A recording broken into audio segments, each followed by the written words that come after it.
Hello everyone. आज हम लोग जिस टॉपिक पर बात करेंगे ये चैप्टर है carbon and its compound, carbon और इसके यौगिक। इसका हम लोगों ने पार्ट 1 और पार्ट 2 ऑलरेडी डिस्कस किया हुआ है। जिनको भी पार्ट 1 और पार्ट 2 में प्रॉब्लम होगा उसका लिंक आपको डिस्क्रिप्शन में मिल जाएगा, वहां जाकर उसको एक बार देख लीजिएगा। उसमें हम लोगों ने स्ट्रक्चर वगैरह को समझा है कि स्ट्रक्चर कैसे बनाते हैं और उसका नाम किस तरीके से लिखते हैं। ठीक है, अभी हम लोग जिस चीज़ पे बात करने जा रहे हैं वो है कार्बन का 5 सबसे इंपॉर्टेंट रिएक्शन। ठीक है, आपके बुक में जो सबसे इंपॉर्टेंट रिएक्शन दिया हुआ है आज हम लोग उसको डिस्कस करेंगे। तो सबसे पहला रिएक्शन है कंबशन, जिसको हिंदी में हम कहते हैं दहन। दहन क्या है, कंबशन क्या है, तो आपको हम हिंदी और इंग्लिश दोनों में बताने की कोशिश करेंगे।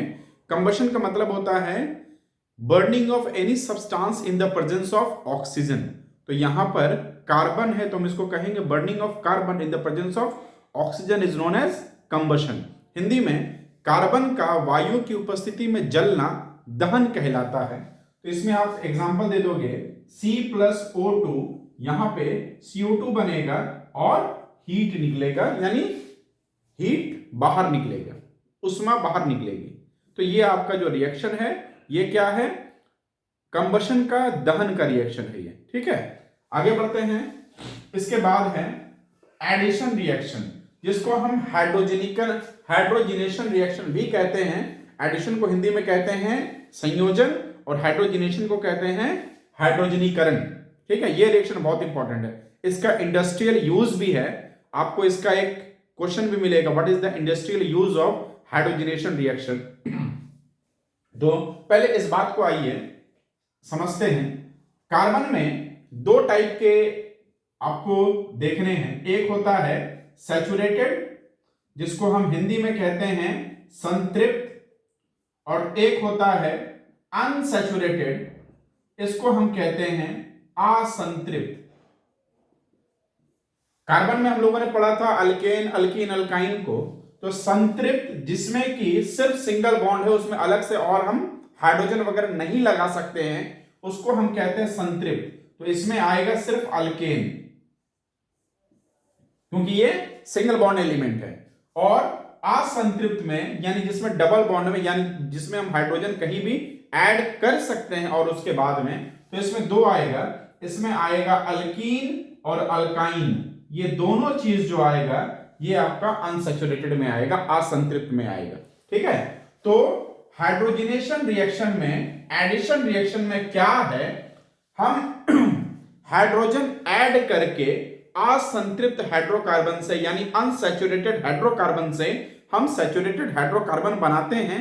इस प्रोसेस को हम हाइड्रोजनीकरण या फिर एडिशन रिएक्शन कहते हैं। अब इसका रिएक्शन क्या होगा देखिए।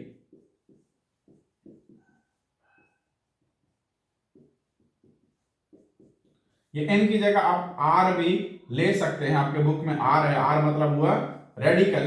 रेडिकल ऐसे को कहते हैं जिसका वैलेंसी 1 है, यानी वहां पे सोडियम भी हो सकता है, हाइड्रोजन भी हो सकता है। ठीक है, इसके साथ हम क्या यूज कर रहे हैं, H2 ऐड किए। और यहां पे एक सब्सटेंस और आता है, ये है निकेल। ये यहां पे कैटलिस्ट है, हिंदी में उत्प्रेरक। उत्प्रेरक या कैटलिस्ट ऐसे सब्सटेंस को कहते हैं जो रिएक्शन में इन्वॉल्व होता है बट डायरेक्टली इन्वॉल्व नहीं होता है। वो रिएक्शन को फास्ट करने के लिए, यानी रिएक्शन को स्पीड अप करने के लिए इस्तेमाल किया जाता है। तो यहां पे आप देखिए, ये कार्बन है, डबल बॉन्ड है। जब इसमें हम दो हाइड्रोजन ऐड कर देंगे तो उसके बाद जो हमको मिलेगा, रेडिकल तो आपका रहेगा ही रहेगा। ठीक है, और इसके साथ में क्या आ गया, दो हाइड्रोजन आ गया, एक इधर एक इधर। तो अब ये डबल बॉन्ड से क्या बन गया, सिंगल बॉन्ड बन गया। तो इसी चीज को हम क्या कहते हैं, हाइड्रोजनेशन रिएक्शन कहते हैं या फिर एडिशन रिएक्शन कहते हैं। इसका इंडस्ट्रियल यूज क्या है, इसमें वनस्पति तेल से वनस्पति घी बनाया जाता है, वेजिटेबल ऑयल से वेजिटेबल घी बनाया जाता है। ये है वेजिटेबल ऑयल और ये है वेजिटेबल घी, इसका इंडस्ट्रियल यूज है ये। क्लियर, आगे बढ़ते हैं। तीसरा रिएक्शन है ऑक्सीडेशन रिएक्शन, जिसको हिंदी में हम कहते हैं ऑक्सीकरण अभिक्रिया। अब ये क्या है, इसमें क्या होता है कि अल्कोहल ग्रुप को, किसको, अल्कोहल ग्रुप को जब अल्कलाइन KMnO4 या फिर एसिडिफाइड K2Cr2O7 के साथ जब अभिक्रिया कराते हैं तो ये बनता क्या है? ये बनता है कार्बोक्सिलिक एसिड। हिंदी में अगर इसको आपको समझाया जाए तो जब अल्कोहल को, अल्कलाइन को हम कहते हैं क्षारीय KMnO4 और इसको हम कहते हैं अम्लीय K2Cr2O7 के साथ जब अभिक्रिया कराते हैं तो ये आपका कार्बोक्सिलिक अम्ल में बदल जाता है। इसी अभिक्रिया को हम क्या कहते हैं? Oxidation reaction. अगर इसका डेफिनेशन पूछिएगा तो इसका सिंपल डेफिनेशन है when alcohol get reacted with alkaline KMnO4 or acidified K2Cr2O7 it will give carboxylic acid and the reaction is known as oxidation reaction। Hindi में जब अल्कोहल को क्षारीय KMnO4 या अम्लीय K2Cr2O7 के साथ अभिक्रिया कराया जाता है तो वो कार्बोक्सिलिक अम्ल में बदल जाता है। इसी अभिक्रिया को ऑक्सीकरण अभिक्रिया कहते हैं। अब आपका सवाल होगा KMnO4 क्या है? तो इसका आंसर है पोटेशियम परमैंगनेट और K2Cr2O7 क्या है? ये है पोटेशियम डाइक्रोमेट, ये नाम है। ठीक है, तो अब इसका आपको रिएक्शन बता दे रहे हैं। रिएक्शन क्या है? जैसे आपको बताएं अल्कोहल का इस्तेमाल करेंगे तो हम यहां यूज कर रहे हैं C2H5OH। इसका नाम आप लोग हमको कमेंट सेक्शन में बता दीजिएगा, ठीक है, क्योंकि हमने आपको चैप्टर मतलब इसका पार्ट 1 और पार्ट 2 में से इसको पढ़ाया है। जब यहां पे अल्कलाइन KMnO4 और एसिडिफाइड K2Cr2O7 के साथ जब रिएक्शन कराते हैं तो ये बन जाता है CH3COOH, यानी अल्कोहल से ये क्या बन गया? कार्बोक्सिलिक बन गया। इसी रिएक्शन को, इसी अभिक्रिया को हम क्या कहते हैं? ऑक्सीडेशन रिएक्शन कहते हैं। आगे बढ़िए, इसका भी नाम आप लोग बताइएगा हमको, CH3COOH का।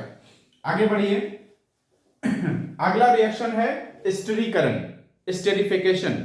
डेफिनेशन आपको बता रहे हैं when alcohol and carboxylic acid react together in the presence of dilute H2SO4 it gives a sweet smelling substance known as ester and the process is known as esterification। Hindi में जब alcohol को और carboxylic अम्ल को आपस में dilute H2SO4 यानी सांद्र H2SO4 की उपस्थिति में अभिक्रिया कराया जाता है तो वो एक गंध वाला पदार्थ देता है, अच्छी गंध वाला पदार्थ देता है जिसका नाम ईस्टर है और इस अभिक्रिया को स्टिरीकरण अभिक्रिया कहते हैं। ध्यान दीजिएगा, अल्कोहल की जगह पे हम यूज कर रहे हैं C2H5OH, ठीक है। इसको किसके साथ अभिक्रिया करा रहे हैं? कार्बोक्सिलिक अम्ल के साथ। यहां पे कौन है? H2SO4, डाइल्यूट H2SO4 है, ठीक है। तो जब ये अभिक्रिया करा रहे हैं, हमको अभिक्रिया के बाद क्या मिल रहा है? एक स्वीट स्मेलिंग सब्सटेंस मिल रहा है और वाटर मिल रहा है। तो ये जो स्वीट स्मेलिंग सब्सटेंस है इसी का नाम है एस्टर, ठीक है। और इसका ठीक उल्टा रिएक्शन होता है सैपोनिफिकेशन। इसमें देखिए क्या बना, अल्कोहल और कार्बोक्सिलिक मिल के ईस्टर बनाया। अब सैपोनिफिकेशन में क्या होगा, ईस्टर को जब हम सोडियम हाइड्रोक्साइड के साथ रिएक्शन कराएंगे, NaOH के साथ रिएक्शन कराएंगे, तो वो आपको देगा अल्कोहल और कार्बोक्सिलिक, यानी बिल्कुल ठीक उल्टा। देख लीजिए, इसी में आपको बता दे रहे हैं, ये हो गया एस्टेरिफिकेशन का। अगला आपको बता रहे हैं सैपोनिफिकेशन का। सैपोनिफिकेशन में क्या होता है, जब ईस्टर को यानी C2H5 CH3COO C2H5 को किसके साथ अभिक्रिया कराते हैं? NaOH के साथ। ये आपको देता क्या है? ये देता है अल्कोहल और कार्बोक्सिलिक एसिड। इसी अभिक्रिया को क्या कहते हैं? साबुनीकरण कहते हैं। देखिए CH3CO ये आ गया Na के साथ और C2H5 ये आ गया OH के साथ, ये अल्कोहल है। और यहां पे आपको सिर्फ एक आपको यहां पे डिफरेंस दिख रहा होगा, यहां H है और यहां N है, तो ये सोडियम सॉल्ट है, ठीक है। इसका इस्तेमाल हम लोग साबुन बनाने वगैरह में करते हैं। तो ये हो गया आपका एसिडिफिकेशन रिएक्शन, ये हो गया आपका सैपोनिफिकेशन रिएक्शन। सैपोनिफिकेशन का भी आपको डेफिनेशन बता दे रहे हैं, when ester is reacted with sodium hydroxide it will give alcohol and carboxylic acid, this process is known as saponification. Hindi में जब ईस्टर को सोडियम हाइड्रोक्साइड के साथ अभिक्रिया कराया जाता है तो वो हमें अल्कोहल और कार्बोक्सिलिक अम्ल देता है। इस अभिक्रिया को साबुनीकरण कहते हैं। तो ये 5 जो रिएक्शन है आपका, ये बहुत इंपॉर्टेंट रिएक्शन है। इसको एक बार अच्छे से देख लीजिए और याद कीजिए ताकि आपका जो अभी रिसेंट एग्जाम होने वाला है, फाइनल एग्जाम, उसमें आप ये अच्छे से लिख सको, देख सको, ठीक है। और इस तरह के कंटेंट के लिए मेरे वीडियो को आप सब्सक्राइब कर दीजिए ताकि हम इस तरह से और वीडियो आपके लिए बना सकें, और दूसरों को शेयर कीजिए ये वीडियो ताकि ये हर बच्चा देख सके। Thank you.